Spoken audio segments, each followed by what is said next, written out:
Due to their enormous military budget, the Klingon economy does not have the resources with which to combat this catastrophe. Last month, at the behest of the Vulcan ambassador, I opened a dialogue with Gorkon. Now, it was no longer time for fighting for Spock or being a member of a warrior group. It was now time to take on an ambassadorial, statesman-like role, and that made a lot of sense. His father was a diplomat, an ambassador, that the idea, I don't know if it comes off enough to be called an implication, was that his father may have started this ball rolling. He proposes to commence negotiations at once.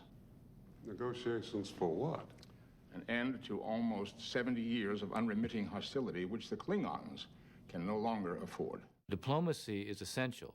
I mean, there's a tendency on the part of some to give diplomacy a bad name because somehow it looks like you're not strong enough or manly enough. But if you deny yourself the ability to conduct diplomacy, what do you leave yourself with? So I think we have to look at diplomacy as not only a necessity, but also a good. To offer Klingons safe haven within Federation space is suicide. Sir. Captain Kirk. The Klingons have never been trustworthy. I would say trust is a key component in any negotiation. And the way you build trust is by demonstrating you are making a genuine, sincere effort to understand what motivates the other side. You're trying to understand what are the pressures on that side. You're trying to understand what are the goals and why they exist. You're trying to understand what it may take for each side to modify behaviors in ways that will be difficult. You build trust by making that effort. You build trust by never making promises you don't deliver on and always delivering on the promises you make. And you build trust by also being prepared to do things that are difficult for you and that the other side can see are difficult for you.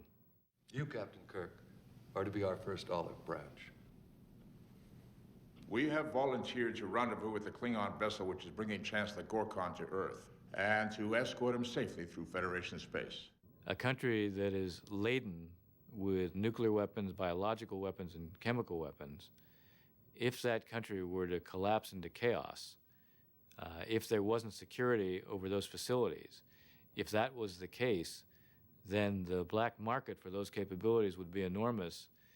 The kinds of people who are determined to get their hands on that, that's the sort of thing that would expose us to far greater dangers than any we've experienced to this moment. So we have an enormous stake in trying to ensure that these kinds of countries go through a stable transition. We have enormous interest in trying to ensure that they find their own way, but they find it in a way that is also based upon the will of the people. Would you and your party care to dine this evening aboard the Enterprise with my officers? We would be delighted to accept your gracious invitation. Guess who's coming to dinner? It was the dinner party from hell. I offer a toast. The undiscovered country. Certainly we were thinking of Gorkon as Gorbachev while we were writing this whole thing. For sure, Gorbachev was the model. When I started to work with David Warner on his characterization as Gorkon, that's when I got this Lincoln-esque idea of making him look like Lincoln in some way. General, are you fond of Shakespeare? My hope, my dearest dream was that aside from this clever and useful plot, there would be an idea that would grow out of this film that would resonate even more deeply than the idea of trying to come to grips with our former enemies. And that would be to learn something about our former enemies that we had never known before. What made these people tick? Who are they? All we've seen is the blustering, angry, we'll kill you Klingons. We have never seen, we've never been inside the Klingon mind or the Klingon world, the Klingon lifestyle, the Klingon philosophy. How did they arrive at this? What has driven them to this? If you could only hear yourselves, human rights, why the very name is racist. Well, no one is ever going to understand another culture instantly. It's like gratification. I mean, if it's instant, it's not going to be meaningful. The fact is, if you are trying to understand those that you're dealing with, you try to understand what it is that motivates them. You try to understand what their experience is. You try to understand where they come from. You try to understand what their story is. Everybody has a narrative. Everybody has a story that describes how they see themselves. That, frankly, is the most important way to come to grips with who it is you're dealing with. You can't do it overnight, but you can do it if you make the effort. We know where this is leading. The annihilation of our culture. That's not true. No. No. The notion that there are cultural gaps that make it impossible to negotiate is right insofar as different cultures, different peoples have a different way of looking at problems. But if you spend sufficient time with others, you will find out how it is they do look at it. And if you understand that, you can overcome whatever the gaps in culture might be. Well, with David Warner as Gorkon, I say, picture yourself as the only man with imagination in this room. I see we have a long way to go. The other people are flat, boring. They don't know what's going on. They can't, think round corners. If there is to be a brave new world, our generation is going to have the hardest time living in it. The mold will not be broken on its own, so someone has to break the mold. Now, typically, to affect a society at large, it takes leaders to do that, people who have built-in credibility already, people who are invested with the responsibility to lead, especially in democratic societies. But in non-democratic societies, it becomes in some ways even more important because the authoritarian character of the regime means that the leader, by definition, is the one who is the focal point of everything that is meaningful. So to break the mold, it's leaders who have to break the mold. It isn't going to be broken otherwise. And so, indeed, if you really want to transform a historic conflict, it requires leadership to do it. What separates, I think, the leaders who are prepared to do it is a vision of the future, a self-image about themselves, a large quotient of courage, and a readiness to make choices, difficult choices, even though they know that could invite real opposition.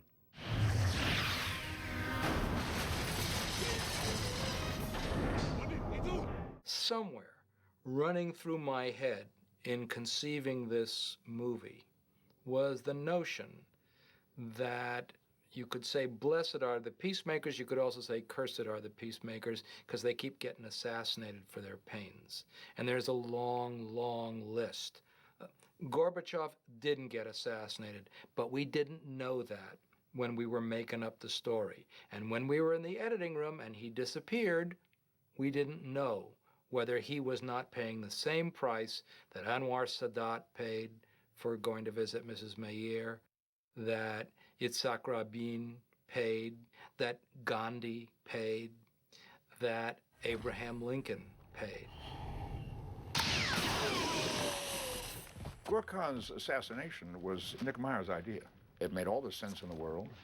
It was classic in its construct that the leader who turns liberal and goes sort of soft on the enemy is going to be the target for those hardline conservatives in his government, among his people, who would like to see him done away with because they feel that he's selling out the country, selling out the nation, selling out his people. Don't let it end this way, Captain. All these people who have shaken hands to say, let's make some peace, have died for it.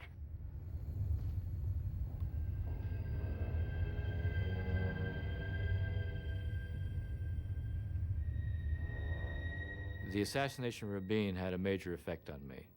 I was shaken by the assassination of Sadat, but that was before I was playing a prominent role. Having been so close to a leader like Rabin, it was not simply a reminder of the risks that were being run. It was also a reminder of how deep the emotions were that were, in a sense, being roiled by what it is we were involved with. And it made me even more sensitive to the need to find ways to produce agreements where there was a built-in explanation that could capture the support of the majority of the populations that we were dealing with. With few exceptions, and Lincoln may be arguably one of the exceptions, these peacemakers killed by their own people. Rabin not assassinated by an Arab, assassinated by a fanatical Israeli. Gandhi killed not by Muslims, but by Hindus. Anwar Sadat was amazing because to break that logjam and say, God damn it, I'm getting on a plane and I'm going to Israel because that's the only way we can break through all this crap. And they killed him for it. To understand those who, in the end, are driven to kill leaders because they see them transgressing what it is they believe in almost all cases, there's almost a fundamentalist character to what it is that drives those individuals. Yigal Amir, who assassinated Rabin, thought that Rabin was betraying God's patrimony to the Jewish people. God gave the land to the Jewish people, and here was a leader on earth who was transgressing God's commandment, as it were. So he could engage in a justification in his own mind on the grounds that what Rabin was doing was betraying. You had Islamic fundamentalists who killed Anwar Sadat. And again, they saw Sadat as a betrayer.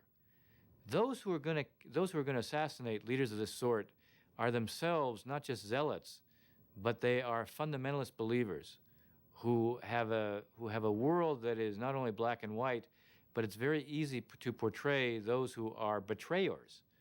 And if they are, in fact, betrayers, then it justifies what they do. I think that's, if you want to get an insight into the psychology of those who do it, you have to see them rooted in a view of the world that has a very clear delineation of right and wrong, and with an instinctive feeling that those who transgress, those who do wrong, must be punished. And they take it upon themselves to do that punishment. I think that Valeris and Chang are basically frightened people. They're frightened of change. They don't know what will come. Maybe they have something, to worry about. The question is their solution at all useful? If the whole system is doomed anyway, what are you clinging to?